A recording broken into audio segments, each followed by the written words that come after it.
In the 14th and 15th centuries, artists in Northern Europe as in Italy began to depict the world in a more realistic way. While Italian artists attained this greater naturalism through the study of anatomy, perspective, and classical art, Northern artists achieved it by developing and mastering oil paint and paying precise attention to detail. Origins and influences. The Northern Renaissance lasted from the end of the 14th century to the end of the 16th century.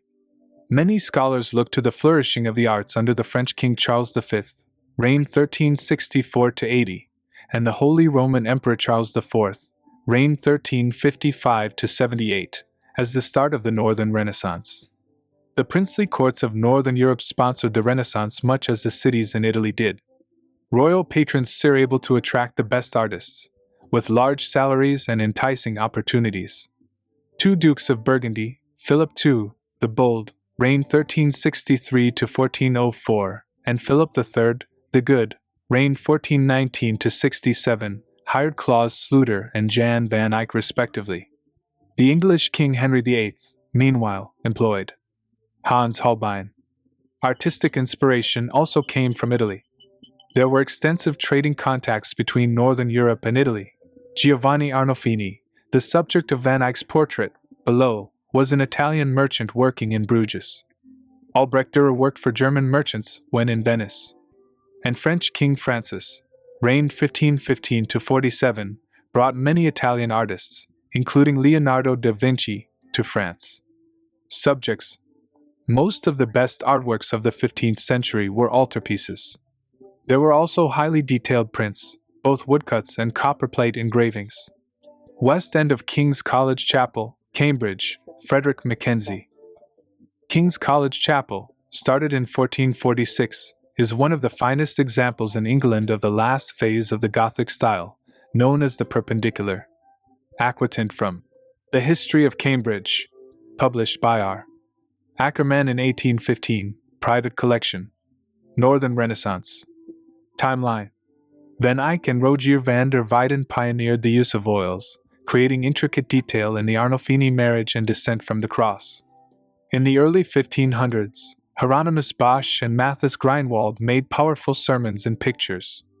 Dürer idealizes an Adam and Eve in the manner of Italian artists. After the Reformation, saints and the Virgin were rarely painted. Instead, Hans Holbein turned to portraits such as Van Eyck the Ambassadors, while Cranach and Bruegel painted myths. 1434 Van Eyck, the Arnolfini marriage. 1435 Van der Weyden, descent from the cross. c. 1440 Campin, Virgin and Child before a fire screen. c. 1500 Bosch, the carrying of the cross. 1504 Dürer, Adam and Eve. Schools. In the 15th century, the Northern Renaissance centered on Flanders and Germany. Flanders lies in what are now Belgium and northern France. Germany was a vague entity. It was made of small states, all nominally part of the Holy Roman Empire. This empire covered the whole of Central Europe and was ruled by Austrian Habsburgs. Germanic artists lived in areas now in eastern France, Switzerland, Austria, and northern Italy. 15th century Flemish. Two of the most influential 15th century Flemish artists were Jan van Eyck, who worked mainly in Bruges, and sculptor Claus Sluter, a native of Haarlem, who worked in Brussels, then Dijon. Van Eyck and Sluter recreated the real world with clarity, moving away from the stylistic conventions of medieval art. In the Ghent altarpiece, for instance, Van Eyck paints an extraordinarily lifelike Adam and Eve. They are not the flat figures of medieval art, nor are they idealized as an Italian Renaissance painting. Madonna and Child with Canon Joris van der Pijl. Jan van Eyck. Van Eyck uses his portrait skills to show the canon being introduced to the Virgin and Child by St. George. 1436, oil on panel, 122x157 M. Groningen Museum, Bruges, Belgium. Portrait of a man, age 93. Albrecht Dürer. The detail and acute psychological observation is characteristic of the best of Northern portraiture. 1521, pen and ink heightened with white drawing, 41.5 by 28.2 centimeters, Grafische Sammlung Albertina, Vienna, Austria. Martin Schongauer and Dürer were the masters of printmaking. Portraits, too, were in demand from royal and clerical patrons and the new bourgeoisie. While sitters in early Italian Renaissance portraits were generally painted in profile, Van Eyck began to use three-quarter views, adding vitality and allowing for more exploration of facial expression. In the 16th century, Northern Renaissance artists also instigated painting genres. Albrecht Altdorfer was the first artist to paint landscapes in oils without any figures or story. Holbein's portrait The Ambassadors, below, anticipates the still life genre, while Bruegel's paintings of peasants at work and play were among the first scenes of everyday life. The flood Hans Baldung the German's work is full of drama and doom, similar to that of his contemporary Matthias Grünewald. 1516, oil on canvas, Neue Residence, Bamberg, Germany. The flood detail, Bas/Dung envisages the Old Testament flood as a desperate riot of splashing, struggling, and drowning humans and animals. Current events. C. 1440-1450 Johannes Gutenberg of Mainz develops the printing press. It is key to spreading the ideas of the Renaissance, and later the Protestant Reformation. 1517 in Wittenberg, Martin Luther begins the Reformation, leading to a decrease in religious art. 1566-67 A wave of Protestant iconoclasm, the Bildenstorm, hits the Low Countries. Much religious art is destroyed. C. 1512, Grunewald, the Eisenheim altarpiece. C. 1520 Massey's Ecce Homo. C. 1528, Cranach, The Judgment of Paris. 1533 Holbein, The Ambassadors. 1555, Bruegel The Elder Landscape with the Fall of Icarus. Similarly, Sluter's sculpted figures are remarkably naturalistic. They appear to be flesh and blood people who exude vigor and emotion. They are also highly detailed, as can be seen in the wrinkles, tendons, veins, and sagging flesh. Northern art was transformed by the use of oil paint, a medium first mastered by Jan van Eyck. Panel painting had previously been in egg tempera. This required laboriously building up the picture in small brushstrokes. Oils meant greater freedom. By using transparent layers, known as glazes, dazzling jewel-like colors could be attained. Chiaroscuro, light and shade, could bring faces alive. Above all, details could be depicted precisely. German. Two of the greatest German artists of the time, Albrecht Dürer and Matthias Grünewald, are vividly contrasting figures.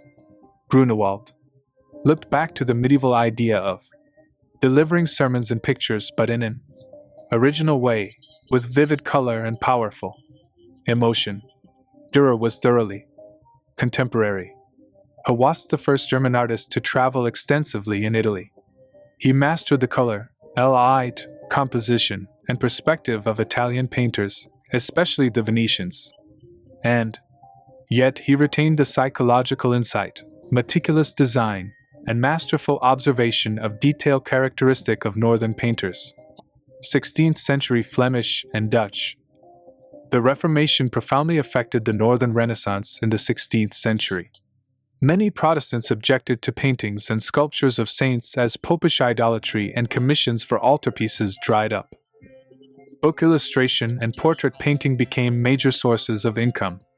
Peter Bruegel the Elder, the most renowned Flemish artist of the era, painted peasant scenes and found patrons among the bankers of Antwerp and the court at Brussels. The Low Countries became increasingly unstable at the end of the century, and conditions were not conducive to commissioning arts. In 1566, many paintings and statues were destroyed in Protestant iconoclastic riots. In 1576, Spanish soldiers rampaged through Antwerp, leaving 7,000 dead. 3 years later, 7 northern provinces of the Low Countries signed the Union of Utrecht and started the formation of the Dutch Republic. Haymaking. Possibly the months of June and July. Peter Bruegel the Elder, this icon of a series of 6 paintings Bruegel painted entitled The Months. Before 1566, oil in panel, 117 by 161 centimeters. Lobkowick's collections, Nelehozov's Castle, Czech Republic. Claus Sluter. B. Haarlem, c. 1350, D. Deja, 1405-06. Sluter was the greatest sculptor of the 15th century in Northern Europe. He was active in Brussels and Haarlem, but spent most of his life working in Dijon for the Duke of Burgundy. His most famous work is the Well of Moses, of which only the base survives undamaged. Living in an era when the soft, or sweet, Gothic style was prevalent, Sluter developed a robust naturalism. His figures are all individualized humans, who exhibit a range of emotions and are characterized with distinctive details. Furthermore, they are weighty and expressive, projecting from their architectural settings with great emphasis on their three-dimensionality. His work influenced not just sculptors but also painters such as Robert Campin. Lifeline. 1379 documentation shows he is living in Brussels and came from Haarlem. 1385 moves to Dijon to enter the service of Philip the Bold, Duke of Burgundy. 1389 succeeds Jean de Marville as the Duke's chief sculptor. 1404 joins Augustinian monastery in Dijon. The Well of Moses / his sculpture was originally situated in a cloister in the Chartreuse de Champmont, forming the base of a 7.5 m high fountain with the crucified Christ at the top. 6 prophets, David, shown here with a crown, Moses, Jeremiah, Zechariah, Daniel, and Isaiah, stand before small niches, while 6 grieving angels hover above. 1395 to 1403 stone, height 183 centimeters, Chartreuse de Champmont, Dijon, France. Closer look. Prophet Jeremiah F.A. Jeremiah typifies Sluter's skills as a sculptor. The prophet is a believable old man with wrinkles across his forehead and around his deep-set eyes. His thumb makes an impression on the manuscript.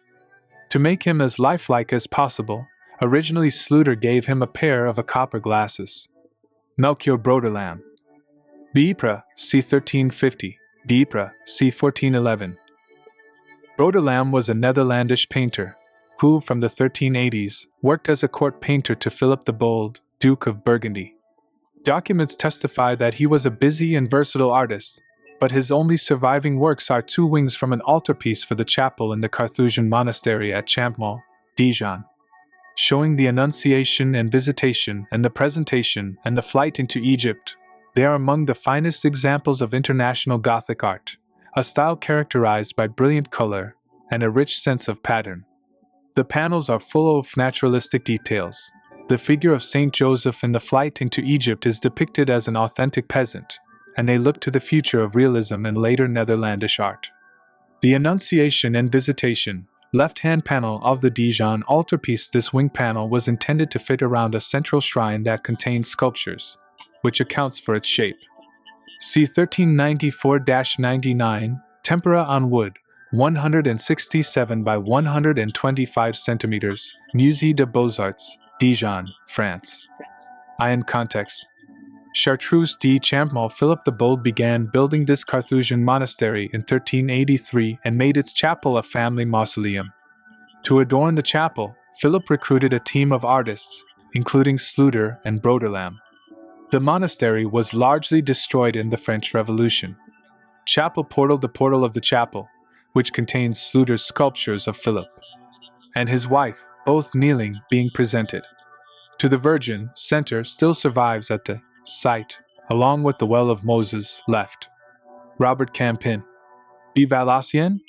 C. 1375. D. Tournai, 1444. Robert Campin was the leading painter in Tournai, in Belgium, from about 1410 until his death.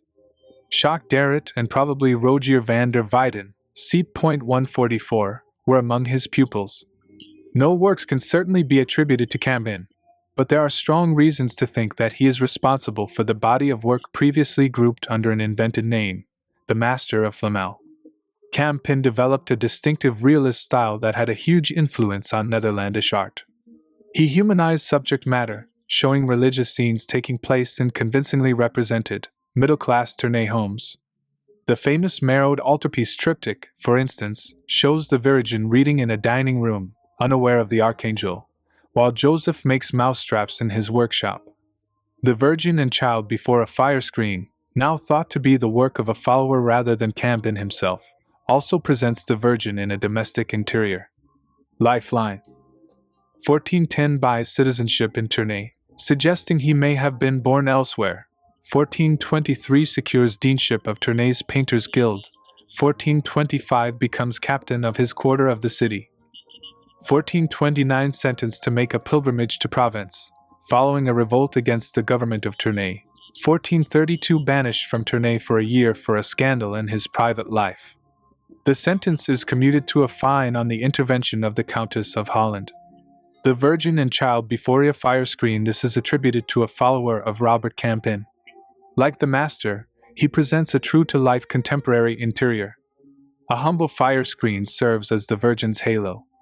Oil with egg tempera on panel, 63.4 by 48.5 centimeters, National Gallery, London, UK. The Annunciation. Like his Northern European contemporaries, Campin had no scientific understanding of perspective, but he creates a convincing illusion of depth intuitively. He is also extraordinarily rigorous in his depiction of architectural details. Workshop of Robert Campin, c. 1430-40, oil on panel, 76x70 vm, Prado, Madrid, Spain. Closer look. Framing arch. The architecture doubles as an artistic device, framing the Virgin. God the Father in the top left-hand corner sends diagonal golden rays towards her. Entombment triptych. Jai's triple panel shows the unidentified donor in the left panel with the empty cross, then the entombment, and finally the resurrection. The painting has a medieval-style gold background, but the figures have a sculptural solidity that anticipates high Renaissance art. Cent 1410-20, tempera and gold leaf on panel, 65x54 centimeters, center, 65 by 27 centimeters, wings, Courtauld Institute Gallery, London, UK. Closer Eyck.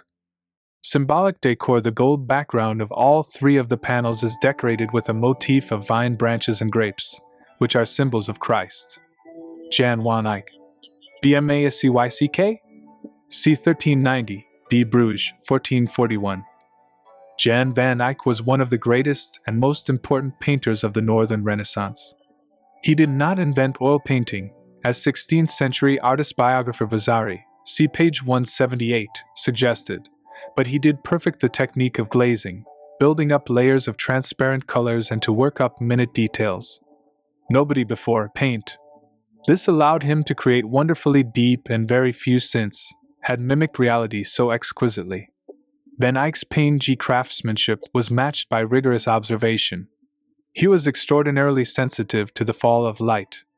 He loved describing folds in cloth, delineating the precise point at which the form turns away from the light. He painted sculpture with such precise contrast of light and dark that it is hard to believe they exist only in two dimensions. His portraits were brought to life by this close scrutiny. For his bust-length portraits, he would register stubble, light reflected in the eyes, and every crease in the skin. While his Italian contemporaries generally used a profile view for portraits, Van Eyck pioneered the three-quarter view, which allowed facial expressions to be fully investigated. Lifeline. c. 1390, born perhaps in Maastricht, near Maastricht. 1422, works in The Hague at the court of John of Bavaria, Count of Holland. 1425, travels to Lille, then Bruges, as a painter and equerry for Philip the Good, Duke of Burgundy. 1426, death of his brother Hubert, who had started work on the Ghent altarpiece. 1428-29, travels to Portugal on a diplomatic mission for Philip the Good. 1432, completes the Ghent altarpiece. 1432, paints the Arnolfini portrait. 1441, dies in Bruges. The Virgin of Chancellor Roland here, the donor, Nicholas Roland, Chancellor to Philip the Good, is shown stern and careworn opposite the flawless Virgin. Beyond is a garden, with roses and lilies symbolizing the Virgin's virtue. c. 1435, oil on panel, 66x62 centimeters, Louvre, Paris, France. Ghent altarpiece, interior view. This masterpiece consists of 20 paintings, 12 of which appear when it is opened, as here.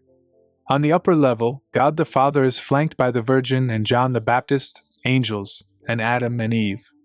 Below, saints travel to adore the Lamb of God.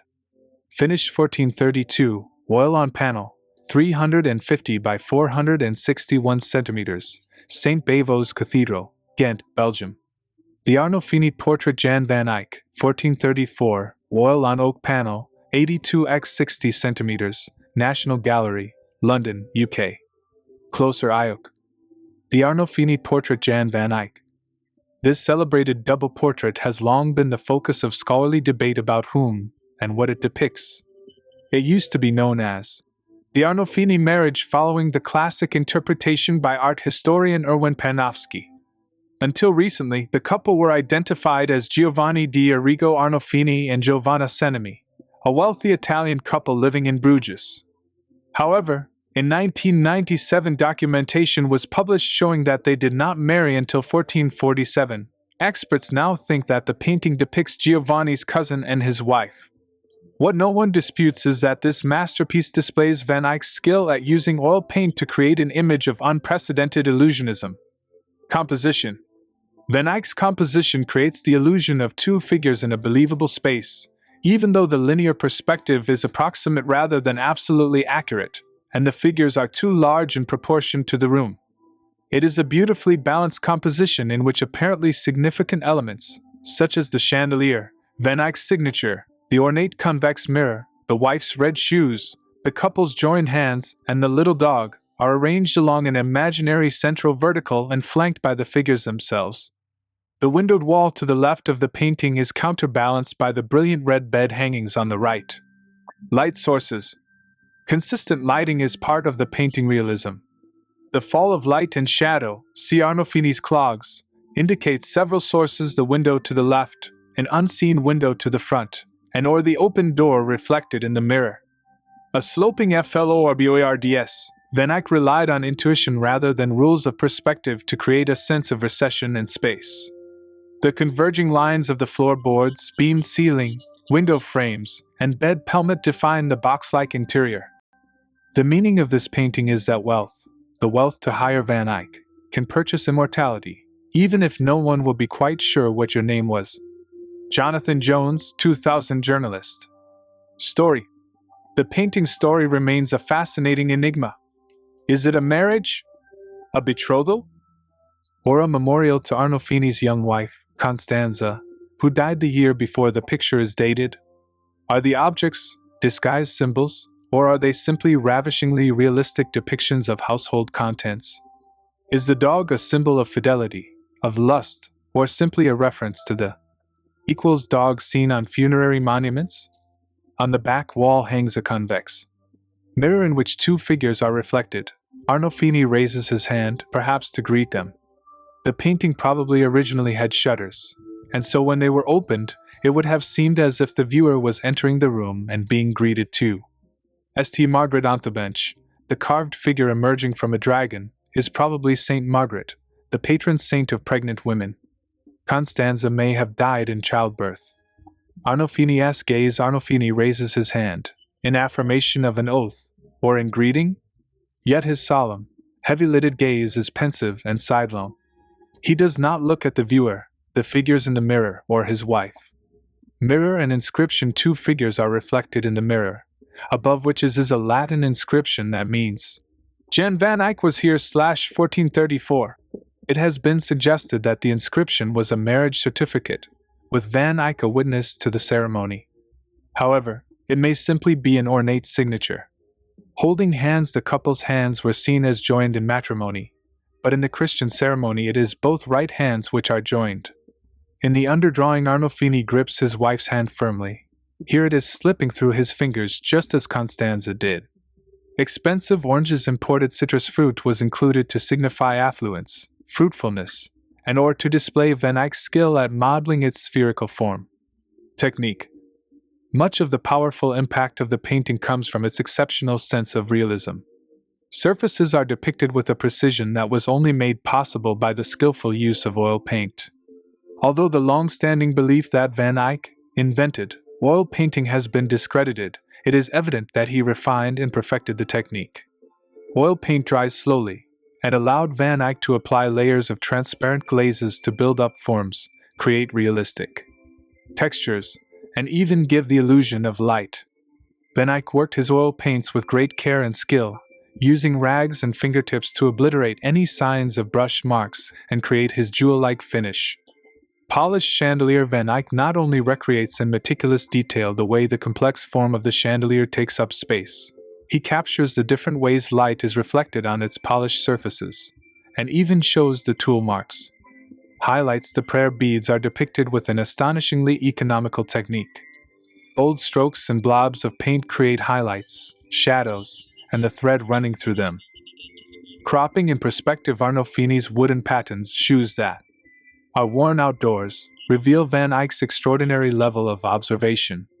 He distinguishes different textures with minute detail. The smooth upper surface contrasts with the mud-spattered heels, where the artist uses strokes of gray and pink to indicate chisel marks. The strongly cast shadows make the patterns appear to project into real space. Delicate brushstrokes: the little dog, looking directly at the viewer, unlike the humans, was added later. The vertical line of the floorboards is visible beneath its meticulously painted wiry coat, and there is no underdrawing. Green and red: the brilliance of the dress's green is heightened by placing it next to its complementary color. Red: the colors may have symbolic significance. Green signifying fertility, red signifying passion. Tiny dots of paint suggest the intricate decorative cutwork on the dress.